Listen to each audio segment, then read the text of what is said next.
ఉన్న ఊరు కన్న తల్లి, సొంత దేశం, సొంత రాష్ట్రం, సొంత నగరాలకి డబ్బులు పంపించేటటువంటి ఎక్కువ అలవాటు ఉన్నది భారతీయులకే అని అన్నటువంటిది తాజా లెక్కలు చెప్తుంది. ప్రపంచ దేశాల్లో, ఇతర దేశాల్లో ఉద్యోగాలు చేసేవాళ్ళు, ఒక దేశం మూలాలుండి ఇతర దేశాల్లో స్థిరపడిన వాళ్ళు, ఇట్లాంటి వాళ్ళు చాలామంది.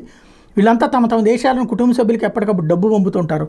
ప్రపంచ బ్యాంక్ అంచనాల ప్రకారం 2024లో ఇలా అత్యధిక సొమ్మును పంపింది భారతదేశానికేనంట. ప్రవాస భారతీయులు, విదేశాల్లో ఉద్యోగాలు చేసే భారతీయులు, ఇలాంటి వాళ్ళంతా $129.1 బిలియన్, అంటే 11 లక్షల కోట్లకు పైగా మన దేశానికి పంపారట.